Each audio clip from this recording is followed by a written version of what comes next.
It's week 4 in the Blue Collar Football League season, and this week we have a matchup of 2 of the 3 remaining undefeated teams in the BCFL, with the Indiana Tornadoes visiting the Columbus Gladiators. Indiana comes in with 3 impressive wins against the Bobcats, Bison Red, and Cavalry, all teams that, like the Gladiators, were undefeated in league play before facing the Tornadoes. The Gladiators narrowly held on to their perfect record last week with an overtime win against the Wolfpack, but they also have memories of last season when they started 7-0 before losing at home to the Tornadoes 14-12. A short punt set the Gladiators up with a short field early on, but they faced a 3rd and 7 when Nico Simpson found Ben Kershaw for the required 7 yards. Later, facing a 4th and 10, Simpson took off and he picked up 13 yards, setting up a 1st and goal at the 2-yard line. A bad snap pushed the Gladiators back, and facing a 4th and goal, Simpson rolled out before finding DeJuan Patterson in the end zone for a 9-yard touchdown. Simpson ran in the 2-point conversion, and the Gladiators led 8-0 after 1 quarter. In the second quarter, Indiana's second punt attempt went much better, as Justice Demmer's kick went 46 yards, pinning the Gladiators back at their own 15-yard line. The Tornadoes' defense held, and it looked like it would be Indiana's turn to have great field position. But Joey Reinhardt's punt glanced off the leg of one of the Tornadoes' players, and Deontez Green was there to recover for the Gladiators. The Gladiators managed just 1 first down, but when Joey Reinhardt punted this time, the kick was down at the Tornadoes' 15-yard line, effectively flipping the field. Columbus got the ball back in midfield, and Simpson hit Patterson with a short pass with a penalty on the play, moving the ball 15 yards further inside the 30-yard line. And 2 plays later, Simpson connected with Kershaw for a 24-yard touchdown. The two also paired up for a 2-point conversion that had Columbus ahead 16-0 at halftime. Columbus got the ball to start the second half, and facing a 3rd and 4, Simpson showed off his legs yet again, picking up 10 yards and a first down. 3 plays later was back to the air as Simpson went deep and found Mikey Love for a 37-yard touchdown that had the Gladiators ahead 22-0.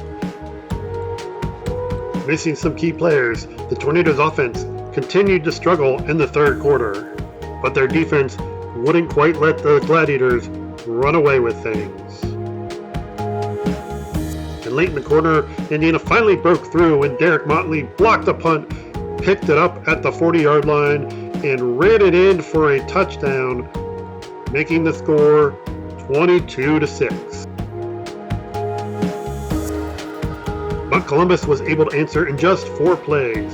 After 3 runs on a 4th and 2, Simpson and Love again connected. This time it was for a 35-yard touchdown that had the Gladiators ahead 28-6 after 3 quarters.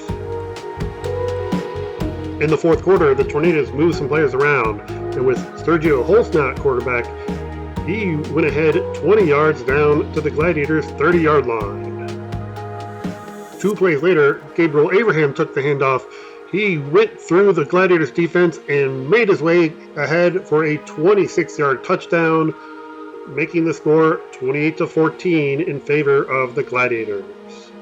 Columbus was unable to run out the remaining time on the ground, so facing a 3rd and 23, Ben Kershaw went deep. He found Deontez Green for 38 yards. And on the next play, Kershaw connected with Mikey Love for a 13-yard touchdown.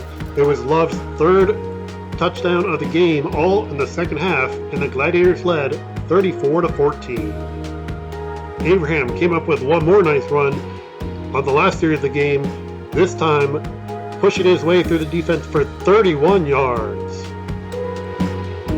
But the Tornadoes went for the end zone on the next play. The pass was incomplete, and time ran out as the Gladiators came away with an impressive 34-14 win to improve to 4-0 in the BCFL.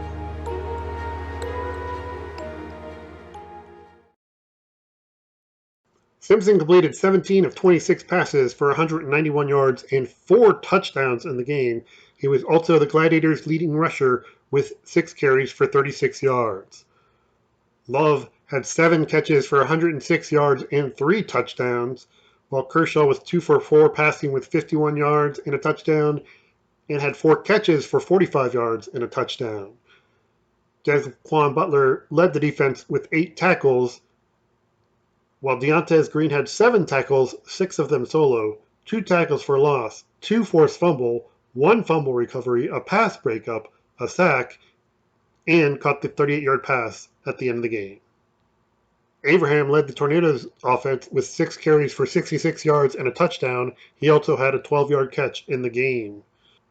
The Tornadoes defense was led by Mike Stokes, who had 11 tackles, 6 solo. Mike Graham also had 10 tackles, 2 for loss.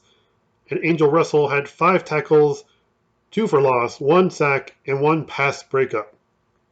The Gladiators got 207 of their 242 yards through the air, while the Tornadoes focused on the ground, picking up 127 of their 135 yards rushing. Indiana was just 1 for 9 on 3rd down and 1 for 4 on 4th down, while the Gladiators were 6 for 14 on 3rd down and 3 for 3 on 4th down. Looking at all the scores for this week, the Dukes joined the Gladiators as the lone remaining undefeated teams in the league with a 28-6 win at the Kentucky Spartans. The Cavalry built an 18-6 halftime lead, but still needed a 4th quarter touchdown and a goal line stand to come back and defeat the Seminoles 26-20. And the Bison Red put up a big score in addition to shutting out the Bengals. Taking a look at the standings, in the Western Conference, the Tornadoes, Bison Red, and Cavalry all have a loss, but the Tornadoes have wins over both the Bison Red and the Cavalry. The Bobcats even their record at 2-2 with a forfeit win this past week, while the Spartans and Bengals are still looking for their first wins. In the Eastern Conference, the Dukes and Gladiators are both 4-0 with a match looming in a couple weeks. The Wolfpack are 1-2, while the Seminoles are 0-3. Looking at this week's schedule, the Bengals will travel to the Cavalry in a rematch of a game the Cavalry won a few weeks ago, 31-6. The Dukes will host the Bison Red, while the Tornadoes will look to bounce back by hosting the Spartans. The Wolfpack and Gladiators will both get wins, while the Bobcats will be on a bye. And finally, looking at this week's poll, it's awfully similar to last week, with the only change being the Dukes moving back up to 2 and the Tornadoes sliding back down to 3. The Gladiators still remain number 1, the Bison are still at 4, Cavalry 5, Wolfpack 6, the Bobcats are at 7, the Seminoles 8, Spartans 9, Bengals 10, and Braden Knights 11.